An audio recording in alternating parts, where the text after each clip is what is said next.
glad you're here today, and whether you're a regular around here or this is your first time clicking on one of my videos, welcome, because I'm Amy and I love helping women like you study the Bible with more clarity and confidence using a method I created called the Simple Method. So the Simple Method is something I put together after years of feeling overwhelmed by Bible study tools because it just didn't really work with how I learn. If you've ever opened your Bible and thought, where do I even start?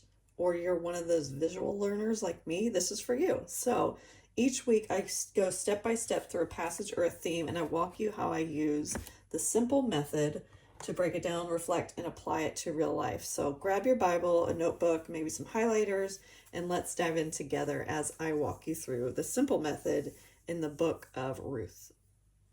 So SIMPLE is an acronym I use to help me study and focus on what I'm reading so that I'm actually growing in my Bible study time instead of just checking it off a list. So we're going to walk through each step. This month we're talking about the topic of kindness. So the first lesson in this series is going to be about a kind heart rewards. And what we're going to be talking about is somebody who shows kindness in the book of Ruth. We're going to be outlining chapters 1 and 2. It's kind of a big section, but what we're going to focus on mainly is that topic of kindness and kind of keeping these story elements intact so that we can follow the story. And I'll show you some resources I use. I will show you how to outline this. We're going to do it together. So let's go ahead and get started with the very first step, which is S, and that stands for study. So when we study, we are going to look for some things. Some things we might look for is context. When is the story happening? Who is it happening to? What are those story elements that we're looking for, like setting and characters, maybe a problem? They're in real life stories as well as fictional stories. So we're going to remind ourselves that while this isn't a fictional story, it has story elements just like any story that you'll read. So we're going to highlight some of these things that we notice that will help us give some more context clues. If you see a word you don't know, you might want to highlight that so we can come back to it and look at it. Or if you don't know what to highlight, which this one will have plenty already, you can sometimes, like if you're in the book of Psalms or things like that, you can highlight some action phrases that give you some kind of focus for what you're reading. So I'm going to read through chapters 1 and 2. Please stay with me, highlight what sticks out to you, and then we're going to go back and talk about it in our next step. So here we go. We're in the book of Ruth, and we're talking about chapter 1 and 2. Naomi loses her husband and sons. In the day when the judges ruled, there was a famine in the land. Okay, so this is already telling me kind of the time period. So a man from Bethlehem in Judah, together with his wife and 2 sons, went to live for a while in the country of Moab. Here's the setting. The man's name was Elimelech. His wife's name was Naomi. And the names of his 2 sons were Mahlon and Kilion. They were Ephrathites from Bethlehem, Judah, and they went to Moab and lived there. Ephrathites. Okay, now Elimelech, Naomi's husband, died, and she was left with her 2 sons. They married Moabite women, one named Orpah and the other Ruth. After they had lived there about 10 years, both Mahlon and Kilion died, and Naomi was left without her 2 sons and her husband.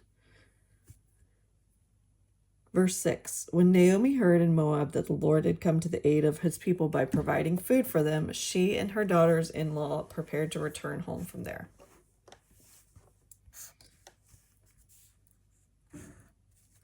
With her 2 daughters-in-law, she left the place where she'd been living and set out on the road that would take them back to the land of Judah. Then Naomi said to her 2 daughters-in-law, go back, each of you, to your mother's home. May the Lord show you kindness as you have shown kindness to your dead husbands and me. May the Lord grant that each of you will find rest in the home of another husband. So I'm going to highlight the word kindness here because it's shown up twice, and so that we can notice that theme that we're looking for. And then she kissed them goodbye, and they wept aloud and said to her, we will go back with you to your people. But Naomi said, return home, my daughters. Why would you come with me? Am I going to have any more sons who could become your husbands? Return home, my daughters. I am too old to have another husband. And even if I thought there was still hope for me, even if I had a husband tonight and gave birth to sons, would you wait until they grew up? Would you remain unmarried for them? No, my daughters, it is more bitter for me than for you, because the Lord's hand has turned against me. Okay, sometimes I like to look at repetitions, and she calls them my daughters several times. As they wept aloud, at this they wept aloud again. Then Orpah kissed her mother-in-law goodbye, but Ruth clung to her. So I'm just highlighting some things that will help me follow the storyline later. Verse 15, look, said Naomi, your sister-in-law is going back to her people and her gods. Go back with her. But Ruth replied, don't urge me to leave you or turn back from you. Where you go, I will go, and where you stay, I will stay. Your people will be my people, and your God, my God. Where you die, I will die, and there I will be buried. May the Lord deal with me, be it ever so severely, even if death separates you and me. And when Naomi realized that Ruth was determined to go with her, she stopped urging her. So the two women went on until they came to Bethlehem. When they arrived in Bethlehem, the whole town was stirred because of them. And the women exclaimed, can this be Naomi? Don't call me Naomi, she told them. Call me Mara, because the Almighty has made my life very bitter. I went away full, but the Lord has brought me back empty. Why call me Naomi? The Lord has afflicted me. The Almighty has brought misfortune upon me. So Naomi returned from Moab, accompanied by Ruth the Moabite, her daughter-in-law, arriving in Bethlehem as the barley harvest was beginning. Okay, before we go on to chapter 2, let's look at some things that we noticed. Maybe we could move on. We could kind of go through the first couple steps of the simple method for chapter 1 and then chapter 2 to break it up a little bit, because there's a lot of going on here. This is kind of like setting up the story, and then they are in a whole nother setting with a whole other thing happening here. So to kind of keep our story straight, let's just focus on chapter 1 first, and then we'll move on to chapter 2. So the second step we have is illustrate.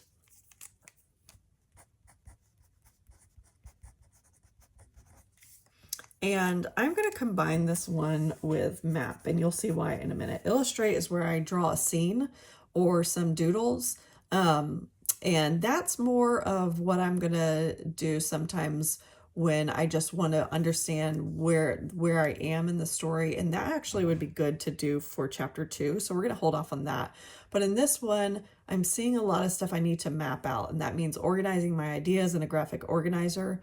And I think we could always combine these two for that step. So what I'm noticing is a family tree that I'm trying to follow. So what I'll do is I'm going to label everybody in the family tree for this map step, and then I'm going to doodle a little picture next to them to combine those for chapter 1. So right here, we've got this information that we were trying to follow. It says there was a country of Moab. There was a famine in the land during the time of Judges. But let's focus in on all these names. There's a lot of names. There's Elimelech, and his wife is Naomi. And then their two sons are Mahlon and Chilion. And then they marry. Let's do this for W for wife. And then we're going to do this W for wife and this W for wife. I'm going to do it sideways because I ran out of room. So Mahlon is married to Ruth, and Chilion is married to a woman named Orpah. Okay, I'm going to change colors right here because this is where I'm going to kind of do that illustrating. Okay, so Naomi, I'm just going to do this little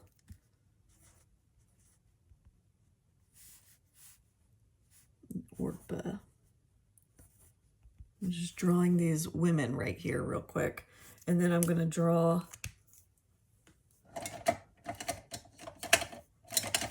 some men.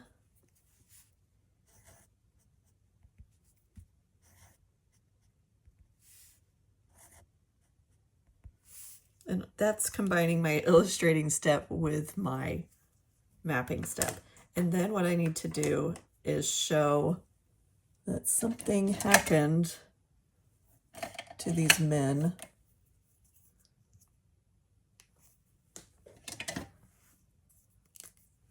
It says that in verse, 4 and 5, they married Moabite women.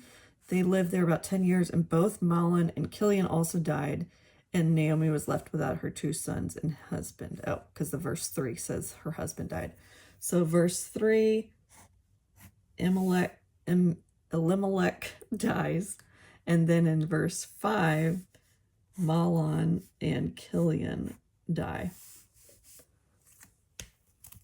So that gives me a visual really quick that I can see when I flip back to the book of Ruth. Okay, Elimelech and Naomi were married. Ruth and Mahlon were married. Chilion and Orpah were married. Because these are names we're not used to, I've shown what gender these people are.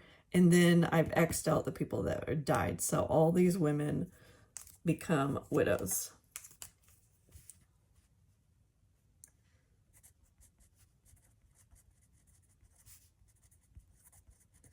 And I'm writing in pink just to help with that color coordination.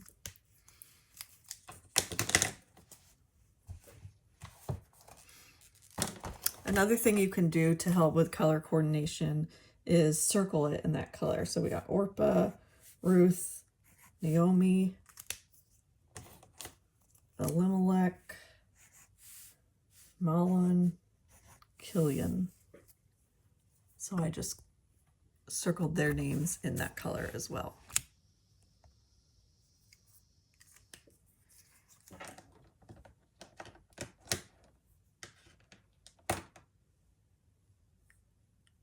Okay, so we're going to now go on to chapter 2, and then we'll illustrate and map that out as well, and then we'll move on to the next step. But right now, because there's so much information in this section right here, I want you to know, understand that before we go on to the next section. Another thing you could do is, that Ruth and Naomi stayed together, so I've highlighted them so we can follow the story characters going forward. This is something you could do with a color. This is something you could just write out. Orpah returns home and Naomi and Ruth stay together, but this is just another visual cue that shows me, okay, once they become widows, Orpah stays in Moab and Ruth goes on to Bethlehem with Naomi. So we're going to go ahead, and now we're in the the region of Judah, and we're going to read about what happens with Ruth and Naomi in chapter 2. And just remember, we're back to that study step because we're highlighting what we're reading as we're going through, and then I'm going to illustrate and map this over here for chapter 2. Now Naomi had a relative on her husband's side, a man of standing from the clan of Elimelech, whose name was Boaz. All right, I think that's important for us to highlight the whole thing. And Ruth the Moabite said to Naomi, "Let me go to the fields and pick up the leftover grain behind anyone in whose eyes I find favor." And Naomi said to her, "Go ahead, my daughter." So she went out, entering a field, and began to glean behind the harvesters. As it turned out, she was working in a field belonging to Boaz, who was from the clan of Elimelech. Just then Boaz arrived from Bethlehem and greeted the harvesters. "The Lord be with you." "The Lord bless you," they answered.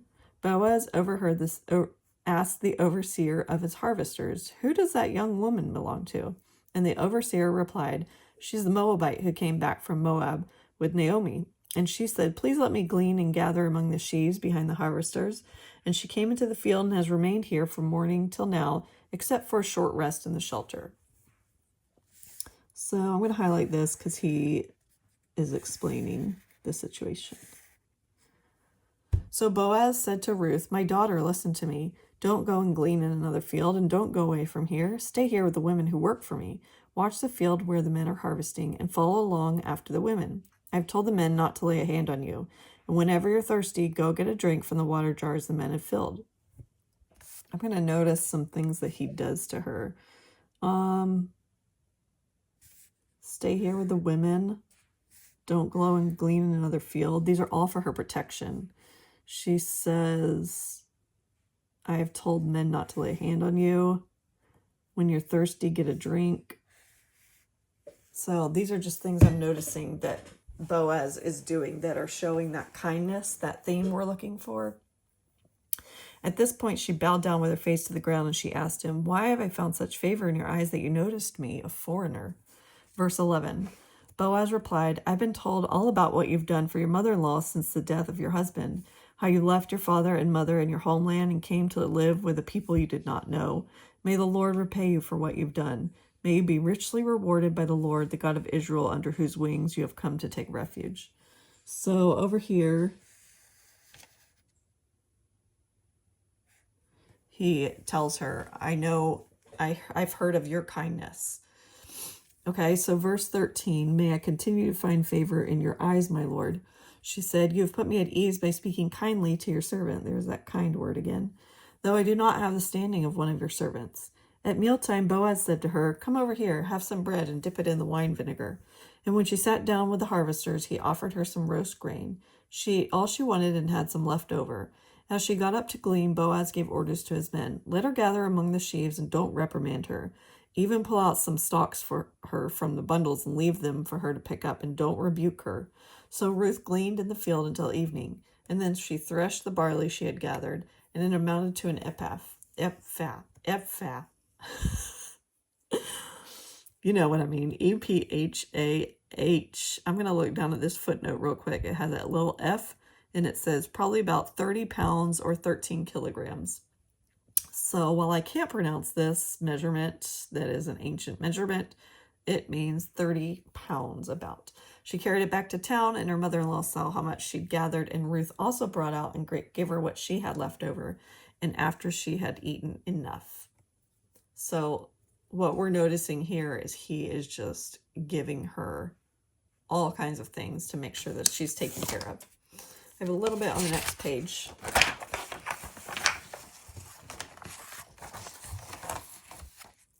Verse 19. Her mother-in-law asked her, where did you glean today? Where did you work? Blessed be the man who took notice of you. And then Ruth told her mother-in-law about the one at whose place she had been working. The name of the man I worked with today is Boaz. The Lord bless him, Naomi said to her daughter-in-law. He has not stopped showing his kindness to the living and the dead. There's that verse about kindness. That man is our close relative. He is one of our guardian redeemers. And then Ruth the Moabite said, he even said to me, stay with my workers until they finish harvesting all of my grain. And Naomi said to Ruth, her daughter-in-law, it will be good for you, my daughter, to go with the women who work for him, because in someone else's field you might be harmed. So Ruth stayed close to the women of Boaz to glean until the barley and wheat harvests were finished, and she lived with her mother-in-law.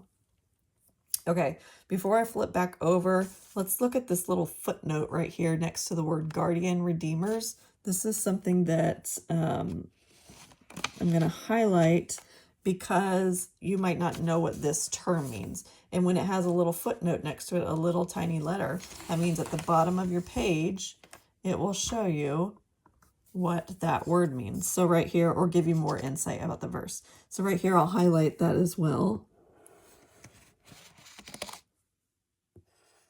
The Hebrew word for guardian redeemer is a legal term for one who has the obligation to redeem a relative in serious difficulty. See Leviticus 25 through 55. So remember all those crazy rules back in Leviticus? This was one of those rules that God had set up, and it was a way for women to be protected. Since women couldn't own anything, they were property of a man pretty much. He gave them protection that if they lost their husband, a close relative had to marry them to be their guardian redeemer. It was a way for them to make sure that they were safe and taken care of. And so this random rule that God made in Leviticus is going to be what saves Ruth and Naomi basically from to help protect them and help keep them from starving, is to be affiliated with a man in their family who can give them these things, because that's the way the world worked back then. Okay, so we're going to flip over back to this page and finish up the illustrating and mapping notes section for chapter 2. So on chapter 2, if there's anything that we could illustrate, I would think it would be the fields. So here's the deal with the gleaming or the gleaning. They talk about this a lot. So basically what happened was when the men would be harvesting the wheat,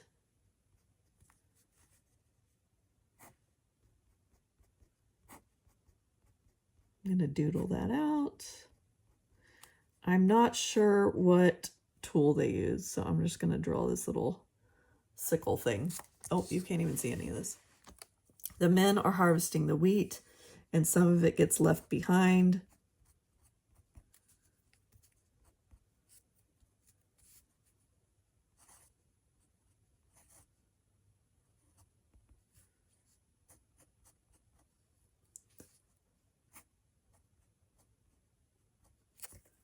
Which I should have used different colors so you can actually see what I'm drawing. I'll go ahead and label it. So the men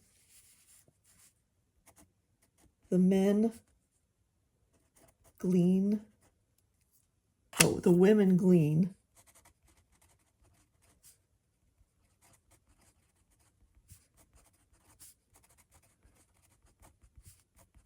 They get to pick up the leftover scraps. This is another rule that God made to protect the poor. So when, I shouldn't have done that, but men gather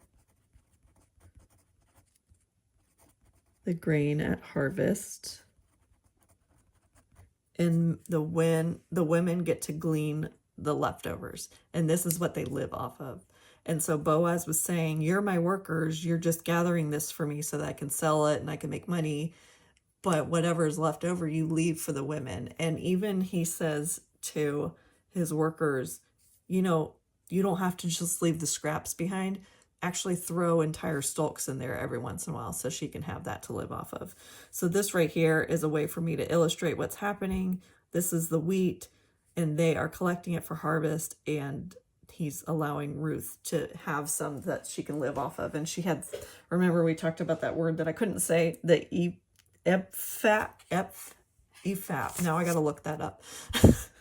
And that is the 30 pounds that she had brought back to Naomi. So it wasn't just scraps. They were having enough to eat with extras left over. All right. So one thing I wanted to notice before we move on to the personalized step is this pattern of kindness. So we had Naomi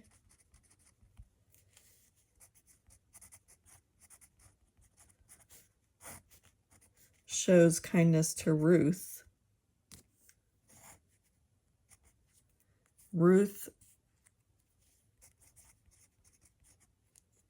Naomi shows kindness to Ruth. Ruth shows kindness back to Naomi. Then Boaz notices this kindness, and he tells Ruth, I'm going to be kind to you too. And if you keep reading in the book of Ruth, Boaz tells Ruth, you don't have to marry me. There's actually another guardian redeemer that is younger than me, so you don't want to marry an old man like me. And Ruth reciprocates that kindness to him and says, no, I want to marry you. I don't want that other guy. I want you. And so Boaz sees this as an act of kindness on her, and he's flattered. And so every person in this story is kind to another.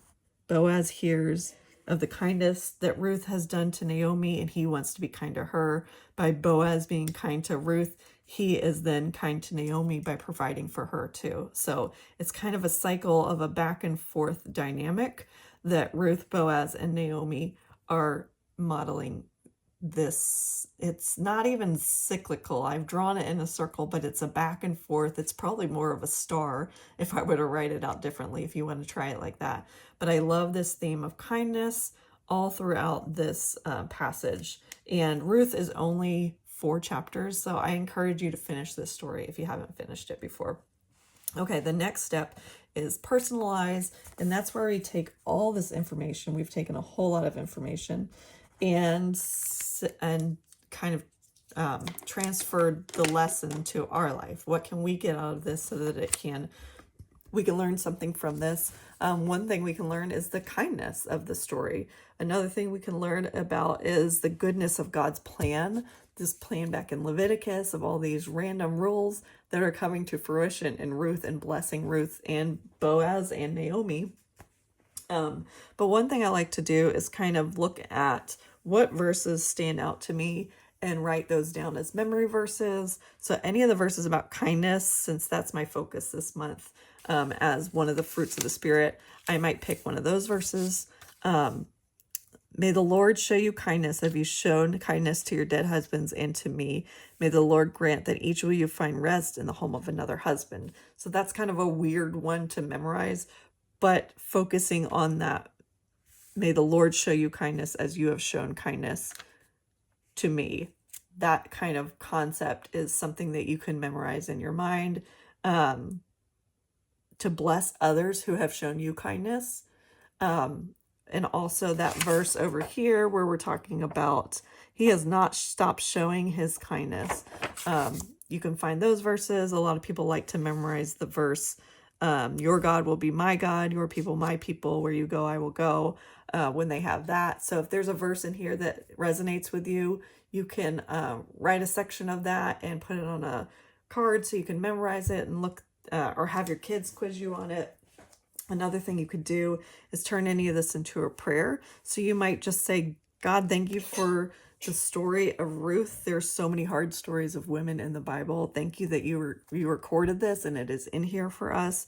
Thank you for Boaz's kindness. Thank you for Naomi's kindness. Thank you for your goodness of causing that famine so that they would go have food back in the promised land and return to you, so they weren't Moabite women worshiping other gods. Just the plan behind all of this is so beautiful, and to acknowledge that and thank God for it as a just encouragement to us as women to read a story like this in the Bible. You could also journal about it. How can you bless others or pray for blessings on others because of their kindness to you? It could just be a prayer, it could be a letter, it could be a meal, it could be a text, to reach out to those who have been kind to you and give them a message of blessing as well. The next step is link, and that is where we take some of the historical context. We usually dig into some of the definitions of words. We look in those footnotes. I've already gone ahead and done that for you partly in the video as well, but that's a great thing, a great tool that a lot of people overlook are these footnotes at the bottom. They'll also give you similar passages to look up, like that verse on Leviticus would be great. And then kind of learning what the events before and after are so that you can understand what is happening, what context. So is this around the time that the flood happened? Is this around the time of the Exodus? Is this around the time that King David lived? Give yourself some context. And so what I've got to help you with that are some resources that I've created. A lot of times you can look at Bible commentaries or Bible, the Logos Bible study software is great. It's pretty pricey though. And then gathering all these materials takes a lot of work and time, which is what I've done for you. So if you don't want to have to try to figure out all the resources to go to, I'd love to share some of mine with you to give you some background reference on the book of Ruth. And one of the things that I've come up with over the years are these cheat sheets, which right now are only available as digital files and you would print them off. But I am working on making these into a physical book this year. I'm so excited to have the Old Testament in a book this year, and I'll work on the New Testament pages for next year. But right now you can buy these on my shop individually or in a bundle. But if you're looking for a book, look for that this fall. It is coming. So I'm excited about that. And in here, I've got an outline of every book of the Bible, including the book of Ruth. And it's 2 pages and it has a lot of information. It tells you this is during the book of Judges, Ruth's name and Naomi's name, meanings, some quotes that they have, that outline of how they're all related. Here's some more things about women not owning property. If the man in your family died, it was a death sentence that we talked about, outlining who Naomi, Orpah, and Ruth are. Here's a little bit of the backstory. Here's talking about that gleaning, the leftovers from the barley harvest. Here's that location. So it always gives you a lot of information. This is one of those things that I want to edit on the sheets when I update them. But if you have the Ruth sheet, I wrote their child is a descendant of Jesus, is actually an ancestor. So I'll update that when I have the book out. But we've got Ruth and Boaz. Find out, this is another great link of something you'll want to know, is that they have Obed, a baby. Then he has Jesse, which has King David. So Ruth is actually a great grandmother of David, and eventually David's line leads to Jesus. So these cheat sheets are great if you're studying a specific book of the Bible. And then I also want to let you know about my very first physical book, which kind of kicks off my new physical book line that I'm trying to start, which I am so excited about. And this time I created cheat sheets just like those, except they're not based on book of the Bible.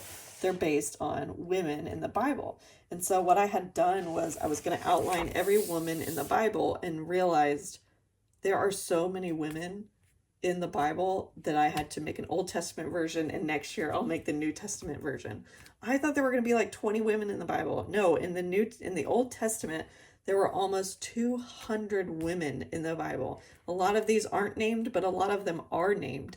And we skip over these, or they're a side note. Sometimes there's full chapters, 2-3 chapters, and we never heard their story. So I wanted to make sure to include them.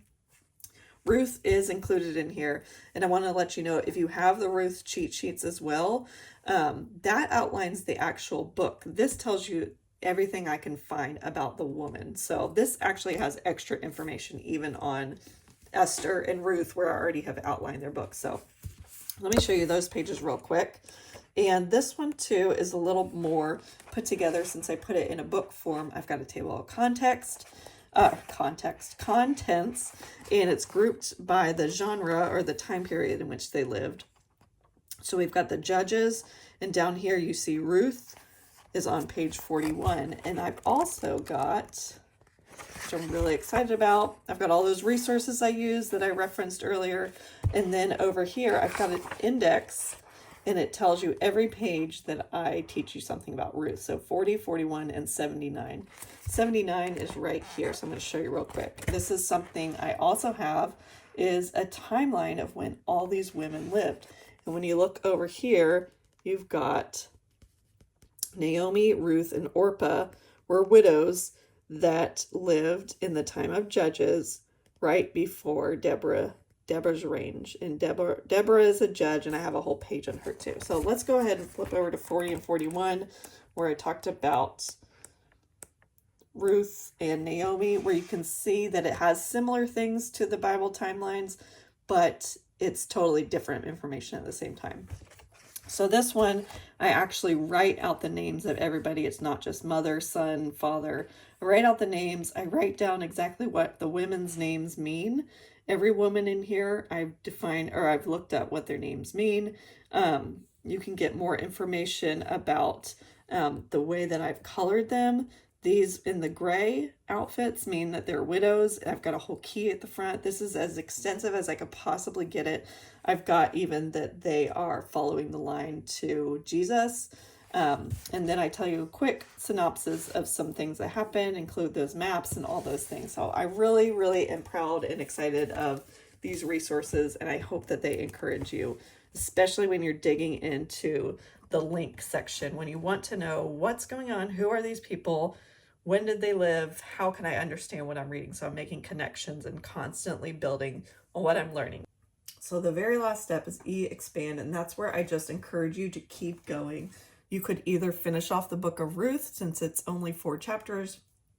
You could repeat the simple method in any other part of your Bible that you'd like. You could go deeper into any of these steps that we talked about.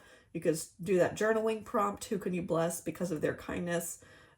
You could look into those footnotes and start taking more notes on what you're discovering. You could buy the Women of the Old Testament book and learn more about Ruth and Naomi's roles as women in their time.